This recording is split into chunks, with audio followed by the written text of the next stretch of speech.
The Guyana Bauxite and General Workers Union is currently engaging several attorneys in pursuit of taking legal action against the government for its failure to hold the Russian Aluminum Incorporated Rusal accountable for its many infractions against Guyanese workers. The union's General Secretary Lincoln Lewis, when asked recently for an update on the dispute, noted that the situation has become dormant. Well, we are consulting with a legal team right now to look at all our options. And if possible, if we got to carry the government to court, we're going to carry them to court. We're not going to stop it anyway.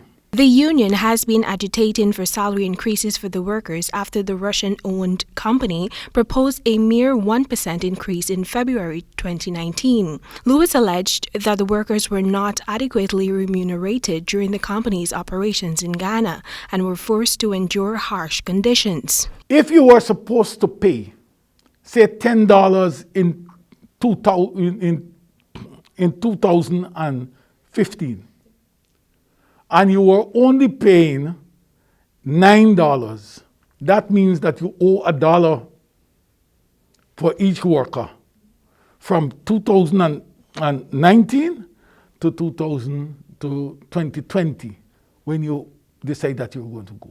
The two sides fell out when the company abruptly dismissed 140 workers from its Arima site in Region 10 in January 2020 and an additional 186 in February of the same year. The Bauxite company on February 3, 2020 made public its decision to suspend its bauxite mining operations in Ghana following claims of fuel shortages.